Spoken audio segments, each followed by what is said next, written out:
ইন্নাল হামদুলিল্লাহ ওয়াসসালাতু ওয়াসসালামু আলা রাসূলিল্লাহ আম্মা বা'দ। একটি বর্ণনায় রাসূলুল্লাহ সাল্লাল্লাহু আলাইহি ওয়াসাল্লামের জন্মলাভের সময় পৃথিবীতে যে পরিবর্তন সাধিত হয় সেই সম্পর্কে বলা হয়েছে। অগ্নি উপাসকরা যে আগুনকে পূজা করত তা নির্বাপিত হয়।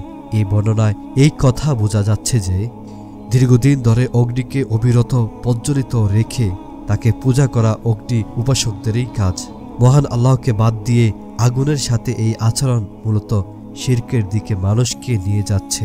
আমাদের দেশে ইদানিং শিখা চিরন্তন, শিখা অনির্বাণ নামে যে অগ্নি সংস্কৃতির উদ্ভব হয়েছে তা মূলত অগ্নি উপাসকদের পক্ষ থেকে আগুনের প্রতি যে আচরণ করা হয় তারই নামান্তর।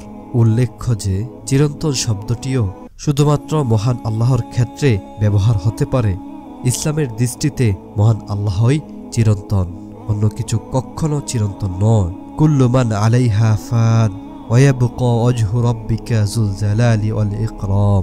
পৃথিবীর প্রতিটি জিনিসই ধ্বংসশীল এবং শুধুমাত্র তোমার মহিমাময় মহানুভব রবের সত্তাই অবশিষ্ট থাকবে। আল্লাহর জন্য নির্ধারিত কোনো গুণে তারই সৃষ্ট কোনো কিছু গুণান্বিত করাও শিরকের অন্তর্ভুক্ত।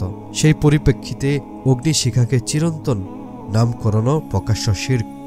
সন্ধ্যাবাতি জ্বালানো, জন্মদিন উদযাপনে মোমবাতির আগুন, বিয়ের হলুদেও বাতির ব্যবহার, কবর, দরগা প্রভৃতি স্থানে আগুন জ্বালানো, এগুলো বেদাআত ও হারাম হওয়ার সাথে সাথে শিরকের দিকে মানুষদের পরিচালিত করছে। কোনো কোনো জায়গায় মৃত ব্যক্তির গোসলের স্থানেও রাত্রিতে দীর্ঘদিন বাতি জ্বালিয়ে রাখাও এই অপসংস্কৃতিরই অন্তর্ভুক্ত।